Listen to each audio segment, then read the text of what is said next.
Hello everybody and welcome back to Ours Trains. My name is Corey and in today's video, well, we have quite the interesting adventure for today. So as you probably already read the title, we're going to be doing a little, and it's not really little at all, but we're going to be doing a big little trip. Oh, I guess, I'm not sure how those words quite go together, but we're going to be going up to Plattsburgh today, finally. So as you guys know, I'm very good friends with my very good friend Harrison from North Country Trains, and he came down a few weeks ago, in fact twice a few months ago, earlier than that, but to come visit me and see some trains around here. So I thought I would return the favor and go all the way up to Plattsburgh in his area on the D&H North End and see what we can catch. So as you can see, we're not exactly there yet. We're at my place, but I wanted to do a vlog style video of what we'll see. So anyways, it's 6:33 as you saw.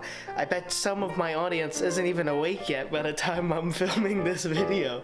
So let's start this journey.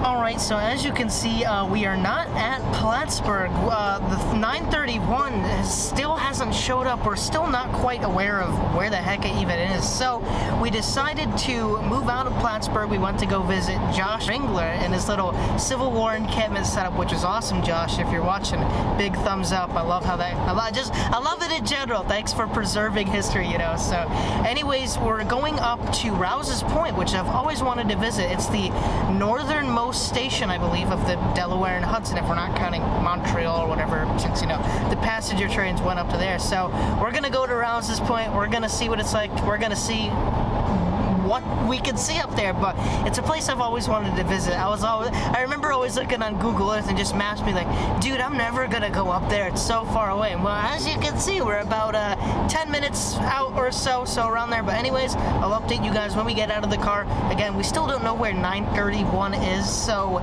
we still haven't heard anything on Port Kent or anything. There is a 651, but it seemed to have got stopped at Crown Point, so not sure if we're gonna see it in this video, but hey, fingers crossed. There's no wood to knock on in here, but we'll see you guys at Rouse's Point. And here we are. We just arrived, and it's a lot bigger than I thought it would be on Google Earth. And as you can see, Harrison over there, hello. So we'll take a look. Oh, then there's our little black cat way back there. Not many stations that I know have antiques like this on display, so it's nice that they have stuff like this on display right here. Almost looks like they're redoing the platform, almost like a track went through here at one point in time. Right there's the border crossing where they scan the trains going in and out of Canada. Yeah, that's so cool. We'll get a better look at that in just a sec. Yeah, so there hasn't been an Amtrak in here for a long time because, for those of you who don't know, Canada is right down there and the border is still closed, so no Amtrak is able to go in from New York here into Canada. So behind me is the Rouse's Point train station, built by the D&H in 1889. This is the most northern station on the Champlain Division, now the CP Canadian subdivision. It's milepost 191. For context, Corey's down by like 24, 27. So pretty far. Quite a ways, yeah. Right up this way is where the line splits between the CP LaCole subdivision and the CN Rouse's Point subdivision. The NS trains 930, 931 take the CN Rouse's Point subdivision, and the CP trains take the LaCole subdivision. And when Amtrak runs, they also take the CN because it gets them into downtown Montreal. And then down there is our famed D&H yard, which we'll check out in a sec. What you got to say about that? It's probably the last remaining D&H roundhouse and turntable. Yeah, true. Pretty cool. Yeah, it's abandoned, but it's still there and mostly standing. So you got to check it out. What I love doing things about this is like walking the old stations, and really it takes you back in time, seeing all this old architecture and all the old benches and stuff like that. You really do get taken back in time. Like, just imagine sitting, right, I'm not sure if this bench is too safe to sit on, and yeah, we're fine, okay. But just imagine sitting back here way back in the day and seeing your D&H steamer just come rolling right up here, all the sounds and smells and whatever you think of. But that must have been so cool. But that's what I love about stations like these, especially preserved ones, is that it's really all mostly the same since it's been way back in the day, so you can kind of get a better idea of what railroading in the past used to be like. Anyways, yeah, there's the front of our station right here. I'll go over a little more. We'll cross a few streets down to get a better idea of it. But as you can see, inside is some railroad antiques, and then we have our little sign right here. But yeah, the station is not open, so we can't go inside, but as you can see, really hard to see, but there is railroad antiques inside there. You can see, I can see a railroad crossing. Looks like a 8-inch incandescent in there, and some other antiques, which is really, really cool. So again, great to see what's going on in this station here. Great to see all the history that's being preserved. And it's awesome to finally visit the D&H's most northern station or point, you know. Anyways, here we are at Rouse's Point Yard. Just got back from the station, and wow, it's crazy to actually see this. This is probably one of the last D&H roundhouses left, and here we can see the turntable, which was on sale on Facebook a little while ago. I can't remember how much the seller was asking for it, but it's so surreal seeing all these buildings here and knowing that this once used to be such a busy yard. So many steam locomotives and diesels used to be right in those sheds here. I really wonder when the last time this turntable turned around, I guess, for the last time. But right down there you can see the signals. That's the Canadian Pacific Main Line. This used to be once a very busy yard, but it's still cool to see many of these buildings here. Who knows how long they'll be here for, but it's still cool to see them standing and know that a little bit of the D&H's spirit, or whatever the heck you want to call it, is still here at Rouse's Point. I'm not quite sure what tracks were where and what was what. I just know there used to be a lot of tracks back here way back in the day, and I remember seeing a few pictures of this area as well. So it's strange to see it now where there's not a single railroad track at all. But hey, still good to see these things standing. Hopefully maybe they could create a park here, or who knows what, to at least keep these buildings standing, or maybe like a little railroad park. Sure, yeah, that'd be awesome. But yeah, I'm not going to walk up onto the land or anything, since again it is privately owned, but it's still so cool seeing these buildings at Rouse's Point. I could say I finally went, so a lot of fun. Anyways, I'm going to go get a close-up of the turntable, and by that I mean just zoom in on it, because I'm not going to walk over there, you know. But yeah, still super cool. So can't believe I finally made it to Rouse's Point. A lot of fun, a lot of fun. Alright, so we're going to be leaving Rouse's Point now. I'm going to insert my few pictures here that I got of the yard. Again, it's so cool seeing this, but it's kind of depressing, you know, just not seeing any trains here whatsoever, or really not much life to this place. So hopefully something can come of this, because I'd hate to see these beautiful D&H buildings torn down. And again, as you can see, the Canadian Pacific X D&H main line is right down there. You can see the railroad crossing, so not too far away from where we currently are, right here in Rouse's Point. So gonna be sad leaving this, but hey, we had a good time though. It's fun that I finally got to see this place. So anyways, guess we'll be heading back down to Plattsburgh to see if we might even get a 931 at all. So anyways, I'll catch you guys there. Alright, we are now here at Shazy, New York at Washington Avenue, and as you can see, here's the CP main line, of course. So as an update, I told you that we were hopefully going to get 931, but 931 is quite a ways away. But before it is going to be a 651, which should be coming maybe in the next 10 or 15 minutes or so. And then as you can see, the signal right down there, 181.9, still has yet to light up. It's a lot like Pierce Road, if you guys remember that signal. It takes when it lights up, it's not bright, and it usually lights up only when the train's going by. So anyways, we'll chill out here, catch 651 coming soon, and hopefully maybe get a few horn honks, but we'll see what's coming though, so stay tuned. Alright, here we are. We're all set up at Washington Avenue. Our train should be coming around the bend any minute now, so this will be a lot of fun. We'll see what the leader is in the DPU should be a fresh AC, not an ACU, AC4400 or something like that. We'll see.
Alright, so as you can see, we are no longer outside. We are currently back at Harrison's house, and we are running trains at his layout, as you can see behind me. So, Harrison will tell you about his layout, like, you know, what it is, what railroads he's running, and all that stuff, and it'll show us a little more of his very fine HO collection around his layout. So anyways, we'll spin it to Harrison. Hey, I'm Harrison from North Country Trains, and this is my layout here. Well, the start of my layout. It's eventually going to be a continuous loop. It's going to go all around this part of the basement and model the city of Plattsburgh, a bit south towards South Junction Road, all where I rail fan. You can see all those videos on my channel.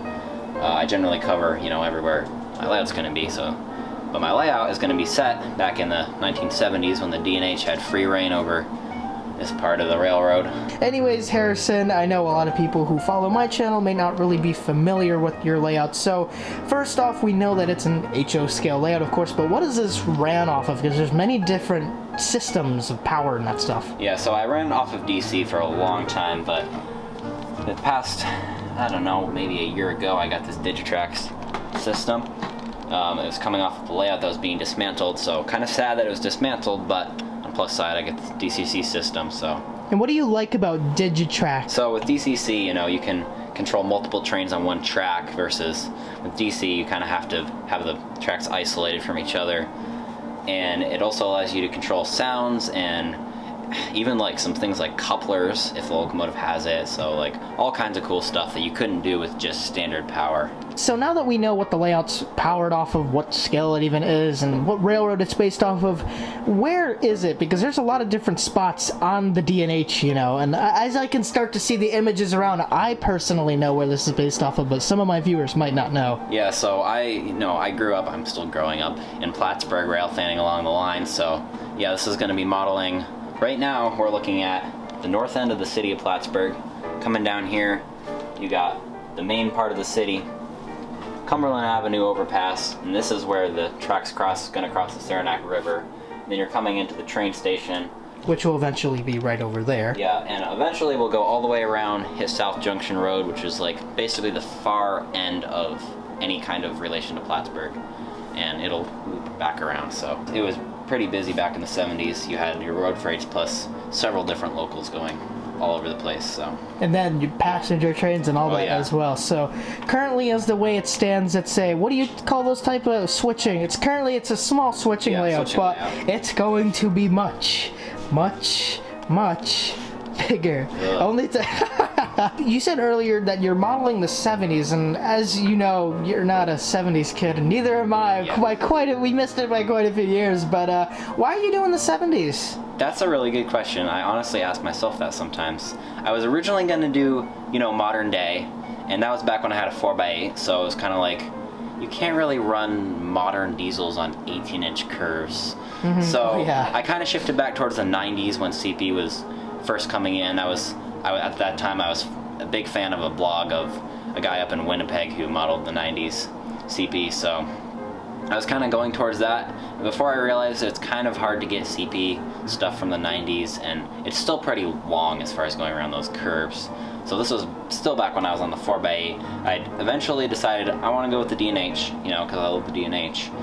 And picking an era, I wanted to get the tail end of the PAs, but like starting to get the more modern Alcos, like the C Century Series, whatever, C420, 424.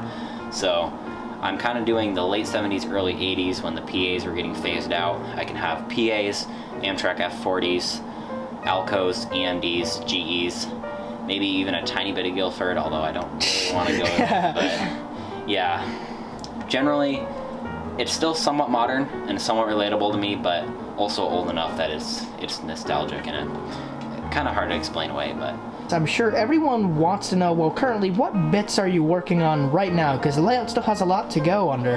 That's a good question. So I'm kind of doing a modular approach. So right here is the first module I threw up, built up, and the roadbed is glued down here. The track is semi-permanent here. Still needs to get painted and all that, but I'm going to be building in sections, so I'll have this track hopefully done soon. It's starting on some scenery. Over here, the track's just kind of tacked down. This is just still kind of in the track phase. And then obviously, we have a lot more bench work that needs to get done. All this current lumber on here is recycled from my old layout. I was able to build them completely recycled, which was really nice because the current lumber prices are sky high.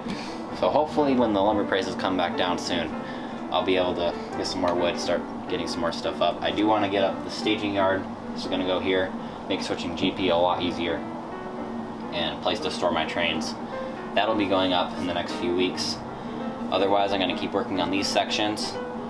And then I'll be building the rest of the layout. And then do you have kind of like any idea, I guess, when it's going to be done? Or, well, the layout's never finished, however that saying goes, but a general idea when at least everything will be mostly how it should be looking. Yeah, so I'm hoping to get the track all around in a full continuous loop in maybe about a year. And hopefully the entire thing will be scenic and essentially, kind of looking respectable by the time I'm, ready to leave the house, go to college. Alright, so now that we know the basics about Harrison's layout, I think it's about time we finally run some trains, so let's get to it.